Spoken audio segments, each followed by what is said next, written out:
Welcome back to my channel. আশা করি তোমরা সবাই খুব ভালো আছো, আমিও ভালো আছি। আজকের একটা নতুন ভিডিওতে তোমাদের সবাইকে স্বাগত জানিয়ে ভিডিওটা শুরু করছি। আর আজকের ভিডিওটা আমি সন্ধ্যাবেলা শুরু করলাম কাজ থেকে এসে। তো কাজ থেকে আসার পরেও আমার যা যা কাজ থাকে সন্ধ্যের পরে, সেটাই তোমাদের সাথে শেয়ার করব। তার মধ্যে থেকেও কিছু না কিছু মিস তো যাই। তো এখন দেখো চা করে নিলাম, আমরা চা মুড়ি খেয়ে নিলাম। আর এদিকে বাবুকে বানিয়ে দিলাম সন্ধেবেলা ম্যাগি। আর এখানে চলে এসেছি ভাগ্নি আর আমি একটু ফুচকা খেতে। তো এসছিলাম অন্য একটা কাজে, একটা ব্যাগের দোকানে যাব বলে। তো সেই কাজগুলো মিটিয়ে চলে এসেছি বাড়িতে। আর এখানে পড়েছি সেলাই করতে। বাবুর কিছু জামা প্যান্ট ছিল, এগুলো কিন্তু আমাদের মায়েদেরই করতে হয়। সেগুলো সংসারে কাজ করার পরেও আমাদের বাইরের মানে এক্সট্রা কতগুলো কাজ থাকে, সেগুলো কিন্তু ঘরের হাজবেন্ডরা জানে না বা বোঝে না বা স্বীকার করে না যে আমাদের কত কাজ থাকে সংসারের কাজ, রান্নাটা বাদেও। অনেকে হয়তো ভাবে ঘরের মহিলাদের শুধু রান্নাটাই কাজ।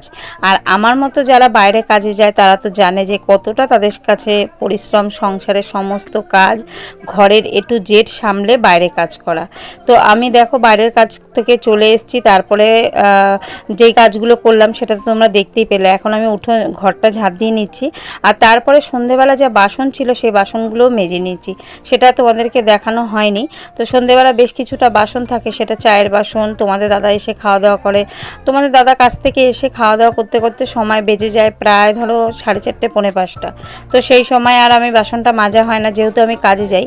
আর আমার উঠলো বাই কটক যাই, আমার যখন ইচ্ছা তখনই কাজ করি যদি আমার শরীর ভালো থাকে।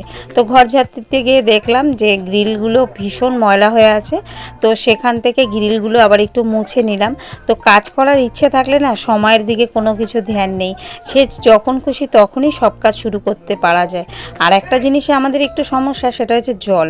যদি আমাদের মানে মানে কি বলবো যে ট্যাঙ্কিতে জল তোলা থাকতো, তাহলে কিন্তু আমরা যে কোনো সময় যে কোনো কাজ করতে পারতাম।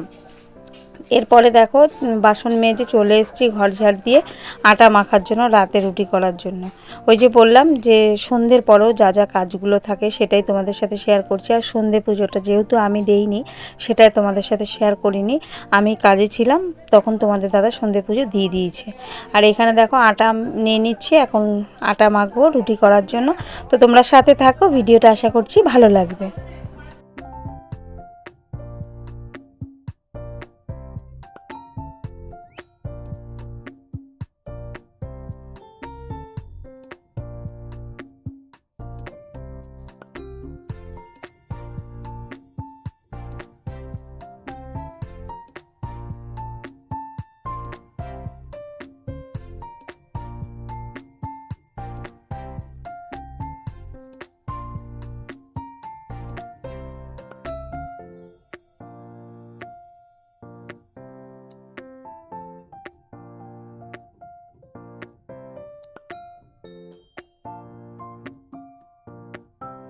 তো দেখো এই যে রাতের আটা মেখে একটু রেস্টে রেখে দিয়েছিলাম, যাতে রুটিগুলো কিন্তু খেতে খুব টেস্ট হয় আর খুব মোলায়েম হয়।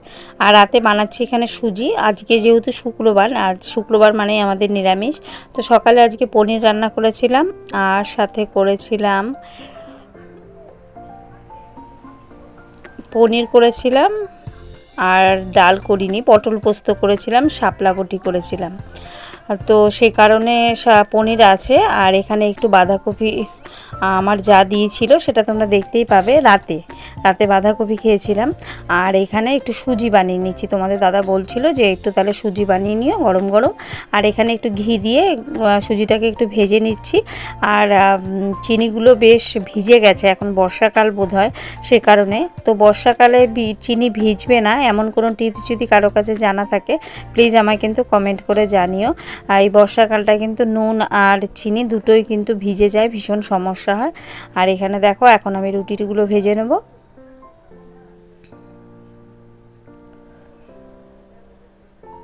একদিকে কিন্তু সুজিটাকেও দেখছি আর একদিকে রুটিটাও করছি। আমি কিন্তু এইভাবেই কাজগুলো করি, যাতে অল্প সময়ের মধ্যে আমার দুটো কাজই একসাথে সম্পূর্ণ হয়ে যায়।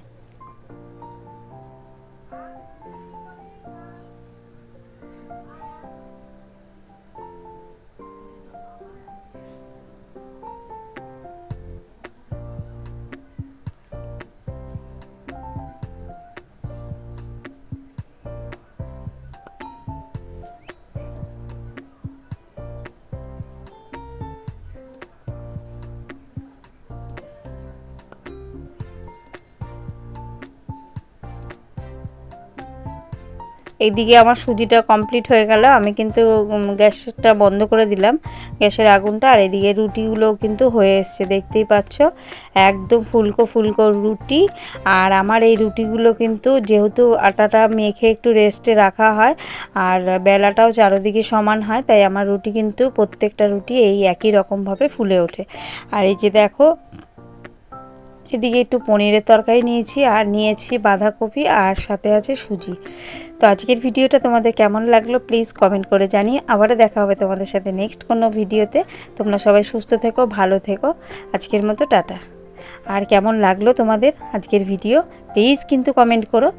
আর এই সন্ধ্যার থেকে রাত পর্যন্ত আজকের ব্লগটা ছিল।